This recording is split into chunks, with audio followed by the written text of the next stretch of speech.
লাগিছে প্ৰথমবাৰৰ বাবে এনেকুৱা ইমান এখন 28 জন মানুহৰ বিয়া মানে প্ৰথমবাৰৰ বাবে দেখিবলৈ পাইছো বহুত ভাল লাগিছে ভৱিষ্যতে মানে এনেকুৱা যে এখন বিয়া বহুত ভাল লাগিছে চাই পেলাই আপোনালোকো অহাৰ বাবে বহুত বহুত ধন্যবাদ আমাৰ গাঁওখনক লৈ পেলাই এটা গৌৰৱ হৈছে ইমান ডাঙৰ এখন বিয়া পাতিব পাৰিছে বা 28 জন মানুহৰ বিয়া হৈছে নমস্কাৰ মোৰ নাম শ্ৰী নিজামণি হীৰা মা আৰু বহুত ভাল লাগিছে মানে প্ৰথমবাৰ মা পাপা বিয়া দেখিব পাইছোতো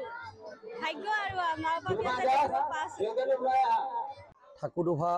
দেৱ দামোদৰ সংঘৰ উদ্যোগত আমাৰ যিসকল ইতিমধ্যে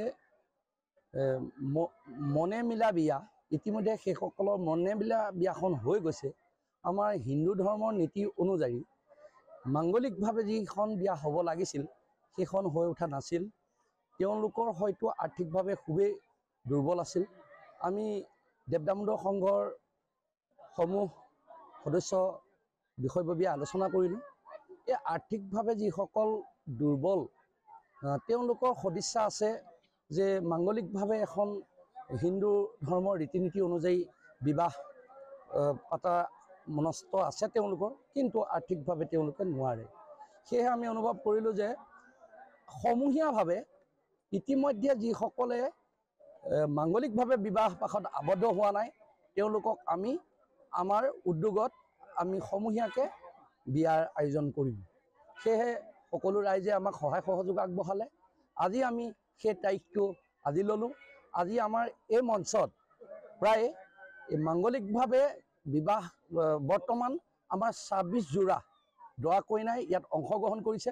ইতিমধ্যে আপোনালোক সকলোৱে দেখিছে যে আমাৰ প্ৰথম পৰ্ব যেটো হিন্দু ধৰ্মৰ নীতি অনুযায়ী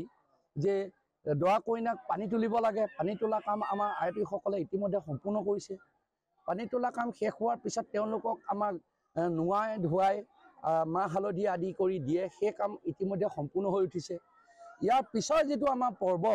যে হোম যজ্ঞ যেটো ইতিমধ্যে আপোনালোকে দেখিছে আমাৰ পুৰোহিতে সম্পূৰ্ণ মন্ত্ৰ আমাৰ দৰা কইনাখিনিক সন্মুখত বহাই লৈ হোম যজ্ঞ কাম আৰম্ভ কৰিব এতিয়া সেইটো হ'ব আমাৰ হোম যজ্ঞৰ কাম আমাৰ সদৌ অসম দেৱ দামোদৰ সংঘৰ বিষয়ববীয়াসকল আহিছে আমি আজি আমাৰ এই অনুষ্ঠানটো সকলোৱে সহায় সহযোগ আগবঢ়াৰ বাবে সকলোকে ধন্যবাদ জনাইছোঁ যাতে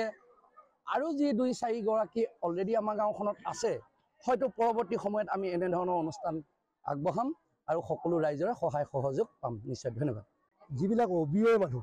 যিবিলাকৰ বিবাহ হৈছে গন্ধৰ্ব বিবাহ অৰ্থাৎ হৰগৌৰী বিবাহ হোৱা নাই ৰাইজে স্বীকৃতি দিয়া নাই সেই বিবাহখিনি আমি আমাৰ এই হৰি মন্দিৰতে অৰ্থাৎ দামোদৰ সংঘৰ দ্বাৰা আমি এইখিনি সম্পূৰ্ণ কৰিম এই বুলি আলোচনা কৰি আমি অনুষ্ঠিত কৰিছোঁ ইতিমধ্যে বিয়া আমাৰ এই হৈছে গোটেইখিনি কাৰ্যসূচী সম্পূৰ্ণ হৈছে আৰু আমাৰ বিয়া আজিৰ পৰা ৰাইজে স্বীকৃতি দিব তেওঁলোক যে আমাৰ বিয়া হৈ গৈছে বা আমাৰ পুৰোহিতৰ দ্বাৰা তেওঁলোকে মাংগলিক কাৰ্য কৰিছে